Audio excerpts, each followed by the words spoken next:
पर हम जानना चाहेंगे आपकी कहानी कि ये जो डू इट विभाग है, इसमें डू इट का मतलब कर लो। जी, कुछ ऐसा ही लगता है।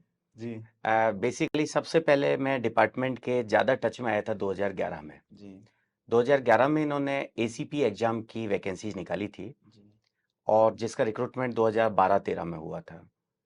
तो सबसे पहला जो मेरा करप्शन से बहुत ज़्यादा जो इनका पाला पड़ा वो उस भर्ती से हुआ था। उसमें इन्होंने काफ़ी इस तरीके के लोगों को अपॉइंटमेंट दिया जो कि किसी भी तरह से एलिजिबल नहीं थे। एक मुनीश लांबा करके है जिसका किसी भी तरह सिलेक्शन नहीं हुआ, तो आरपीएससी और डीवाईटी ने मिलकर उनको अपॉइंटमेंट दे दिया। जी अ, पराग कच्छावा हैं जिनका जनरल में सिलेक्शन नहीं हुआ तो उनको ओबीसी में अपॉइंटमेंट दे दिया। जी मनीष भाटी, योगेंद्र कुमार, पवन ननकानी, जी शीतल अग्रवाल, ये सभी लोग नौकरी कर रहे हैं अभी। ये सभी नौकरी कर रहे हैं, बल्कि इनके प्रमोशंस हो चुके हैं और जॉइंट डायरेक्टर लेवल पर आज की तारीख में जी है।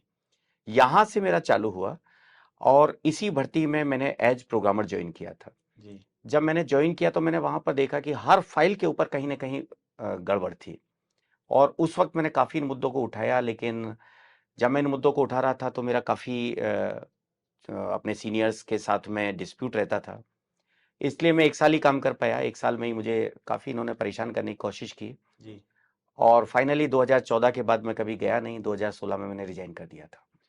सर, ये विभाग ऐसा है, मेरे तो 1 महीने पहले देखा कि अलमारियां नोट उगल रही हैं, सोना उगल रही है, और वो विभाग आप छोड़ आए। देखिए, अपनी अपनी प्राथमिकताएं होती है। मैंने तो अपने रेजिग्नेशन में इनकी सारी जो काली करतूतें हैं वो लिखकर इनको दी थी जी और ये केवल एक एग्जाम्पल है। जो 2 करोड़ 31 लाख है ये तो शायद बहुत ही छोटा अमाउंट है जो कि मिला है। जी 2019 दिसंबर 2019 में मैंने एक शिकायत की थी एसीबी के अंदर एक अधिकारी की।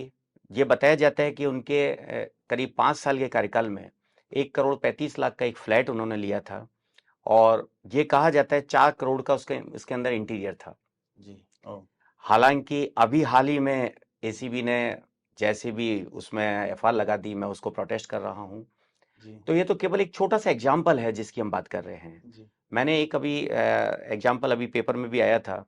एक प्रद्युमन दीक्षित करके एक हैं, अपनी वाइफ के नाम से सालों तक 1,60,000 रुपए उठाते रहे। हाँ, वो आपने मामला उठाया जिसको किरोड़ीलाल मीणा, और ये जो ईडी तक हाँ जी, मामला हाँ जी, पहुंचा है। हाँ जी, हाँ जी। जी तो अगर हम पूरा मामला देखते हैं तो 3,000 से 4,000 करोड़ के बीच का है। जी आप आश्चर्य करेंगे, सरकार के अंदर अगर एक आईएएस अधिकारी का भी टीएडीए देखते हैं तो वो 1,000-1,500 से ज्यादा नहीं होता है। जी इसी तरीके से इन्होंने वर्क ऑर्डर्स दिए जी कि एक आदमी का विद इन राजस्थान कहीं पर एक दिन का टीएडीए 2,61,000 रुपए, लो, and out of Rajasthan within India 4,95,000 रुपए, एक व्यक्ति का टीएडी है। एक व्यक्ति का टीएडीए। जी और उससे ज्यादा इंटरेस्टिंग बात यह है कि जब हमने आरटीआई में पूछा कि किसको कौन गया कहाँ गया, तो हमें जवाब मिला ये जानकारी फाइल पर नहीं है। जी इसी तरीके से 4.25 लाख रुपए इन्होंने मंथली सैलरीज दी।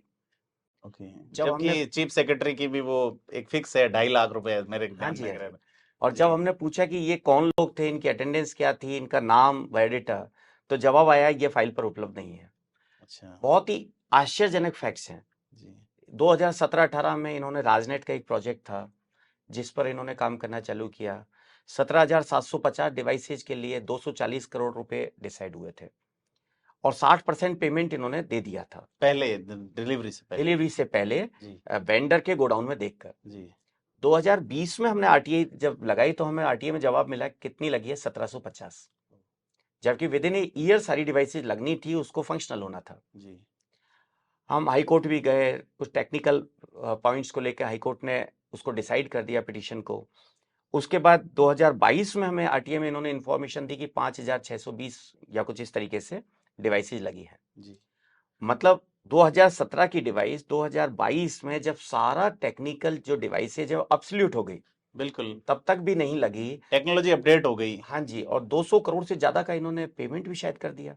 जी तो बड़ा ही ऊट पटांग सा माहौल है। जी ये जो अभी वेद प्रकाश यादव जी जिनके 2 करोड़ 31 लाख रुपए नगद और 1 किलो सोना बरामद हुआ है, वीडियो बॉल प्रोजेक्ट के ओआईसी थे।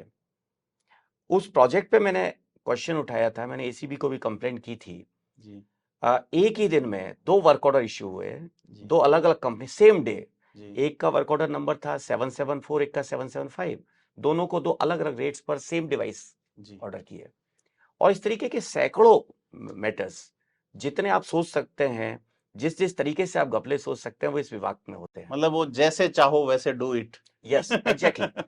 आपको किसी को टेंडर देना है, फर्जी डॉक्यूमेंट से आप टेंडर दे दीजिए, उसके बाद कंप्लेंट आएगी तो डिपार्टमेंट में आएगी, हम देख लेंगे, एसीबी में जाएगी, एसीबी में सेक्शन 17 की परमिशन ले जाएगा, वो वही अखिल अरोड़ा जी के पास जाएगा, अखिल अरोड़ा जी परमिशन देंगे नहीं, जांच होगी नहीं।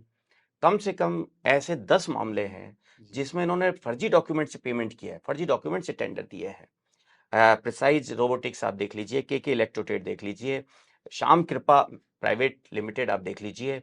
तो टीएन शर्मा साहब, हमारे से बात करने के लिए बहुत बहुत धन्यवाद आपको। Thank you. हम फिर कभी रूबरू होंगे आपके और मुद्दों से, और हम दुआ करते हैं कि आप अपने अभियान में सफल हो और ऐसे ही आप थैंक यू। प्रकरणों को उठाते रहें। Thank you. धन्यवाद। Thank you.